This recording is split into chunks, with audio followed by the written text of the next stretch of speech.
The day I was admitted to the hospital and advised to undergo surgery was also the occasion of my daughter-in-law's 30th birthday.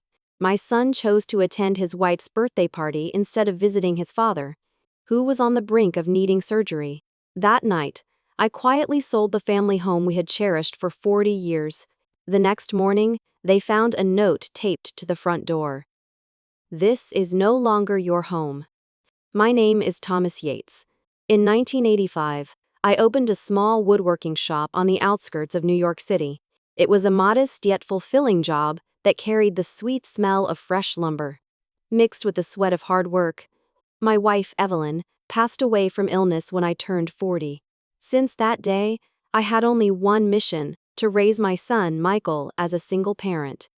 I vividly remember a morning when Michael was in middle school. He smiled and said, "Thanks for the lunch, Dad." Just to see that smile, I would have given anything. In 2005, when Michael entered college, I found myself taking his mother's only treasured possession, a Rolex watch, and bringing it to a pawn shop. "I'm sorry, Evelyn," I murmured in my heart, feeling my fingers tremble lightly as I clutched that watch and stepped into the store. But I had no regrets. I believed that a father should be willing to give up anything for his child's dreams. Time passed, and Michael became a professional and eventually spoke of marriage. I was so overwhelmed with joy that I struggled to hold back my tears. However, that year, I could no longer withstand the intense pain in my back and was diagnosed with osteoarthritis of the hip. "A surgery will allow you to walk normally again," the doctor said. And I allowed myself a moment of hope, but that hope was short-lived. Michael reached out to me saying, "We decided on a downtown hotel for the wedding venue, but we're short on budget." Without a second thought, I responded, "Go ahead and use my savings. Have a beautiful wedding for Susan. The surgery could wait. If I couldn't walk, but I could still contribute to someone's happiness, that was good enough for me." I genuinely believed it. By January of 2023, Michael called again, his voice a mix of tears, to tell me he'd failed with an investment. "Please, Dad, help me once more," he pleaded. I replied immediately, "Okay, I'll sell the workshop." That woodworking shop had been my entire life for almost 4 decades. Yet at that moment, I didn't hesitate. I bowed to my longtime collaborators and passed the shop on to them for a mere fraction of its worth. I then gave everything to Michael. "This is the last way I can support you," I said. And Michael bowed his head deeply in appreciation. Now, all I have left is a 45-year-old, 2-story house in the suburbs. During winter, the hallways grow cold, and the second floor becomes sweltering in summer. Yet every corner holds the memories of Evelyn and the years spent watching Michael grow. Each morning I face Evelyn's picture and say, "I wasn't wrong, Evelyn, right?" But recently, a flicker of doubt starts to stir deep within. Was my sacrifice truly connected to someone else's happiness? Or was I just a convenient father all along? That thought has slowly started to tighten around my heart. My name is Thomas Yates. I'm 68 years old. On that day, May 10th, 2024, at around 6:30 p.m., I called my son, Michael, from my hospital bed. "Michael," the doctor said, "it might just be a few days left for me." There was silence for a while. Then I heard bright music and lively laughter coming from the other end of the line. And then, his voice. "Oh, Dad, you know, it's Susan's birthday today. We've had the restaurant booked for 3 months. I promise I'll come by tomorrow, okay?" I understood the meaning of his words, but did the coldness I felt stabbing my heart come from the weakness my spirit was in? I couldn't answer. I just whispered, "Yeah," and hung up. The young nurse standing by my bed handed me a tablet. "Mr. Yates, this was posted just now." The screen was filled with familiar names and smiling faces. A Facebook post by Susan, Michael's wife, caught my eye. "Amazing surprise from my dear husband, off to Hawaii. Best birthday ever." The post was made 15 minutes ago. That moment was the first time I understood, with absolute clarity, just how much of an afterthought my existence had become in their lives. Of course I knew it. In the lives of young people like them, an old man like me was just a burden. Yet, somewhere in my heart, I had still believed in the timeless weight of the word parent. But reality was different. Lying alone in my private hospital room, surrounded by the sound of the heart monitor and the drip of the IV, I quietly closed my eyes. Is this to be the conclusion of my life? Looking back, ever since Evelyn passed away, I devoted everything to Michael. I built up a modest woodworking shop from scratch, working tirelessly, even selling Evelyn's treasured Rolex to pay Michael's college tuition. I even delayed my own hip surgery to fund his wedding. Even so, in the end, the choice was Susan's birthday over me. My chest tightened. I could feel something within me snap with a subtle yet profound pop. I couldn't sleep that night. Dragging my IV, I shuffled over to the window. From the hospital room, I could faintly make out the suburban nightscape. Speaking to myself and the memories of my past, I whispered, "Are you happy, Michael? What have I left you, son?" I took out my notebook, intending to jot down some thoughts, but my hand stopped. The words blurred, unreadable, through my tears. At that moment, a singular resolve began to grow within my heart. I can't leave without saying what I need to say. I gently pressed the nurse call button and spoke as she approached. "I have a request I'd like to check out tonight, please." "What?" "Right now, Mr. Yates?" "But you're not, it's fine." "Please, there's something I must do immediately." With that, the nurse helped me arrange the paperwork. I knew I needed to reclaim some agency in these final moments, to give myself a chance to communicate the value of love and sacrifice beyond mere obligation. It's time I found my way to peace, not just for Michael, but for myself too. The young nurse looked troubled, but in the end, she spoke with my doctor and respected my strong intent.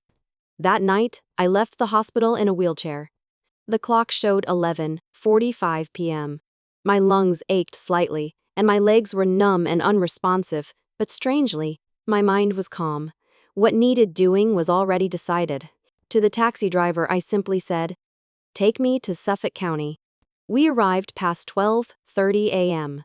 It had been a long time since I'd opened the front door to our 45-year-old Hughes' house with my own hands. The house was as quiet as a deserted one. For over a decade since my son left, I kept watch over this home. But now perhaps there's nothing left worth protecting. I slowly made my way to the study and used an old key to open the safe. Inside were the deed to the land and house, bank books, my seal, and a bundle of letters filled with memories of my wife. I paused to bow slightly toward the photograph of my wife, Evelyn. "Evelyn, I'm sorry it's come to this." With trembling hands, I packed the necessary documents into my bag and called the owner of a real estate agency I'd known for ages. "I apologize for the late call. Actually, I want to sell the house. Urgently, if possible tonight." Initially, there was surprise in the voice on the other end, but sensing my seriousness, the owner responded simply, "All right, I'll get things ready right away." After 2 a.m., we were seated across from each other in a corner of a diner, signing the sale contract. "It'll go for about 30% below market value. Is that okay with you?" "I don't mind. Please transfer the entire amount in cash by tonight." After handing over all the documents, the final procedures were completed at 2:17 a.m.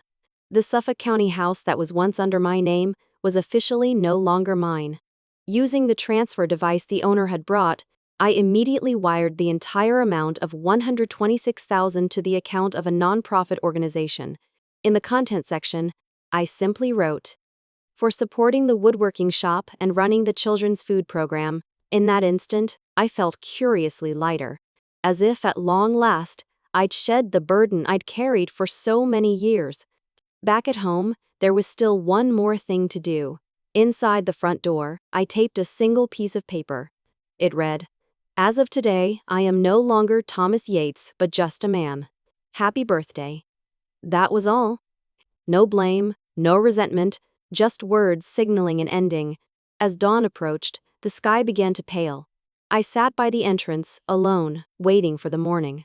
Then, finally, I stood up, bowed once more to Evelyn's portrait, and said, "Evelyn, it's finally over." With that, I returned to the hospital and quietly lay down in the private room bed. No longer holding on to anything, no longer obligated to protect, just preparing to spend my last night as a single human being. This chapter does not come from my own eyes. However, as I think back to the events of that morning, I quietly imagine that moment when Michael first realized the true significance of what he'd done. It was the morning of May 11th, 2024, at 8:30. Michael and his wife, Jessica, returned to their home in the suburbs of Long Island, carrying a paper bag holding a birthday gift. But as soon as they reached the front door, they halted.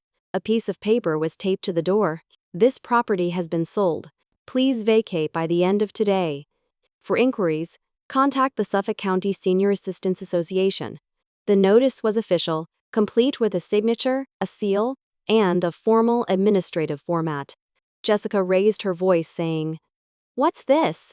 Sold? Is this not our house anymore?" Michael, with a trembling hand, inserted the key and opened the door.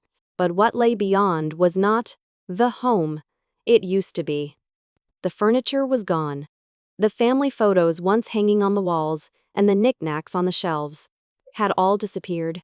Everything had vanished, except for one thing on the dining room table, an old photograph, Michael as a 5-year-old, holding hands with me and my wife, an empty checkbook, a note penned in black ink, 40 years of a father's dreams, worth only one birthday dinner. A neighbor later told me that, in that moment, Michael seemed to fall to his knees in silence, overwhelmed by the realization. Jessica raised her voice again, more urgently this time.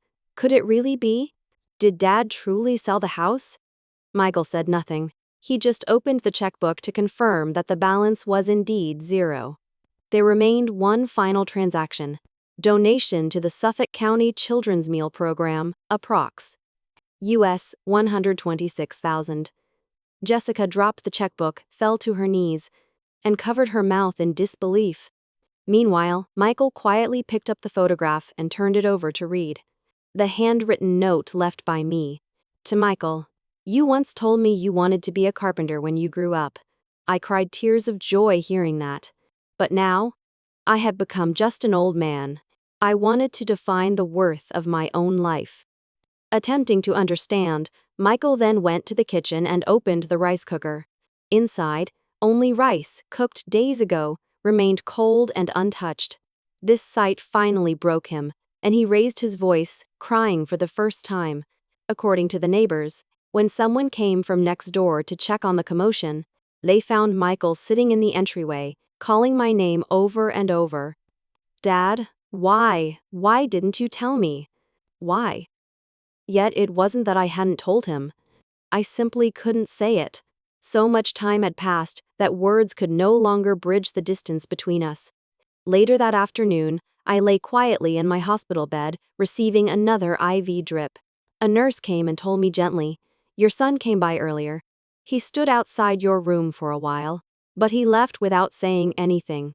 As I reflect on my life's journey, I knew my purpose was not bound to possessions, but to moments that defined love and sacrifice beyond worldly expectations.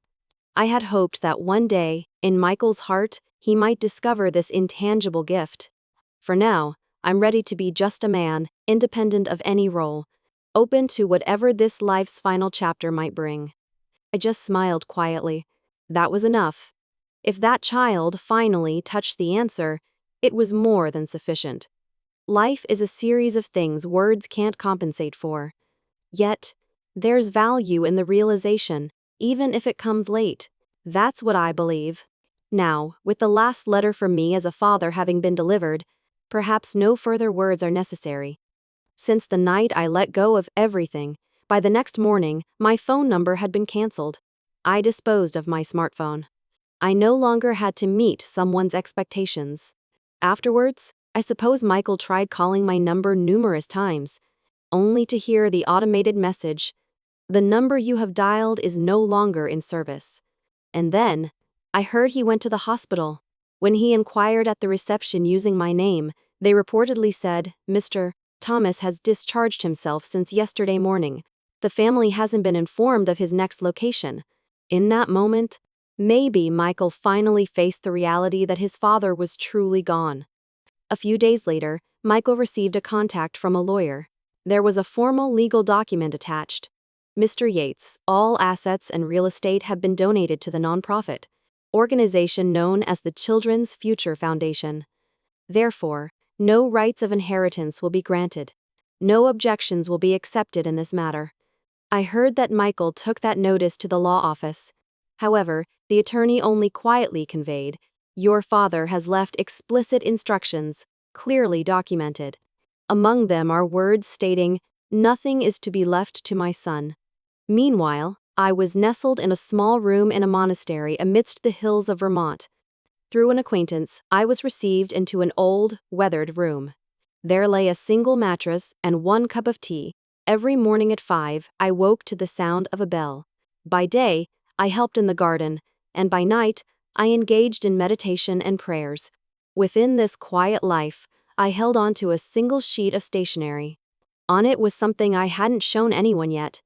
It expressed my true feelings. To Michael, this isn't about passing blame. It's just that I couldn't fully grasp it. Choosing wife over father? Perhaps it's only natural. But what saddened me was realizing there were things I hadn't managed to teach. In 35 years, about what it means to be human, I regret not properly conveying this. I could give you money, I could offer help with work, or pass down the house. But it wasn't enough. What I ultimately left you wasn't ethics or gratitude, but dependency? And I realized this too late. I sealed the letter into an envelope, but the recipient's name hasn't been written yet. Whether to send it or not, the answer evades me even now.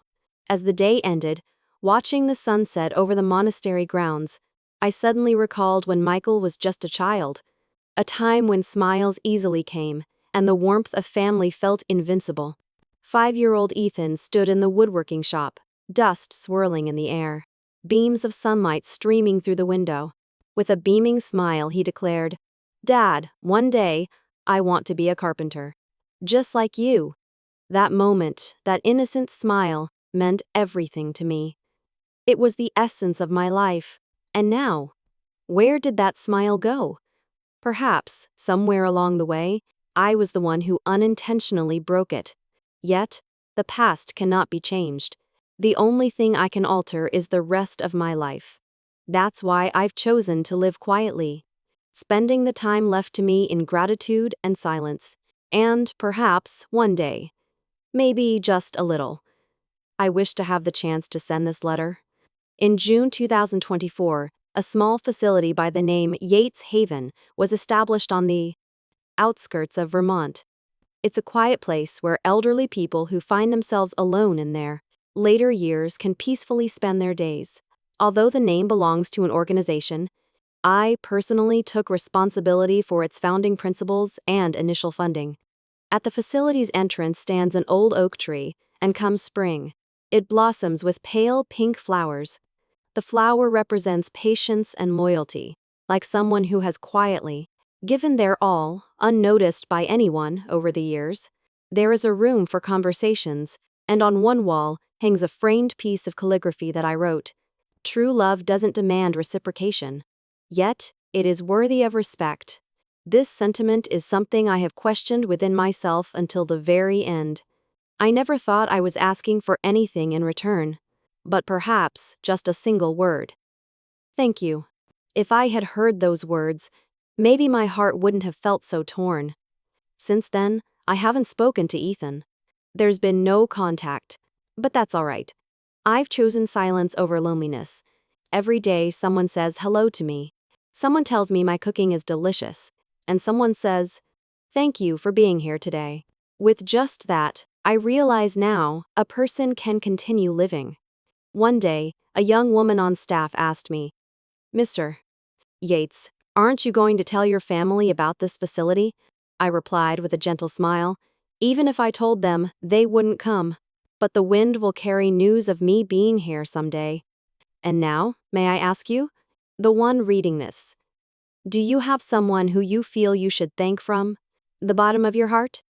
It's important to celebrate birthdays and anniversaries, of course, But if someone is crying alone behind the scenes on those days, would you try to notice just a bit? What if tomorrow your parents were suddenly gone? What would be your deepest regret? Should have talked to them more.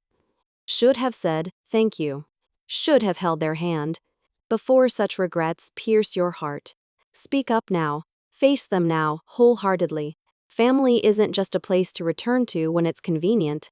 It's a bond of life where hearts connect every day.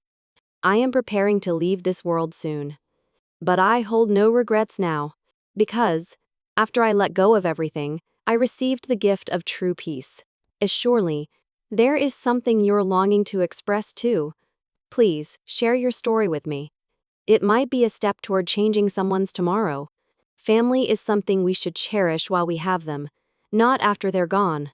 There's a time in life where we realize the intangible values over material wealth. My journey took me through ups and downs.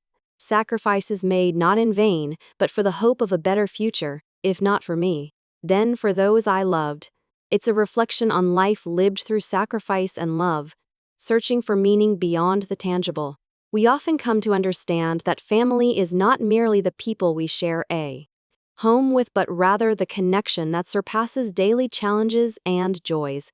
It's the intrinsic bond that should be nurtured, understanding it for what it truly is, before it's too late. That moment when we wish to go back and bridge the gaps, it's often set aside until we reach new enlightenment. In our lives, costs and sacrifices are inevitable, but they are what build the unseen strength that binds families together. And it's this unseen strength, the warmth of a shared sunset, the echo of laughter, and the silent support that forms the groundwork of family. Let's not wait until it's too late to show love, appreciation, and understanding, to truly cherish family now, rather than merely as a memory. It's the enduring bonds, the shared stories, the unsaid thanks. These are the foundation of a fulfilling life. As I reflect back on my decisions, selling the house, the weekends building the shop, each act of letting go, I find validity and warmth in these stories shared and lessons learned, impacting not just us but the future we silently touch. In our stories lies the hope for awareness, healing, and change. Be it a parent, child, sibling, or friend, let's cherish the present, acknowledge the sacrifices, and make every day a thread in the tapestry of our lives.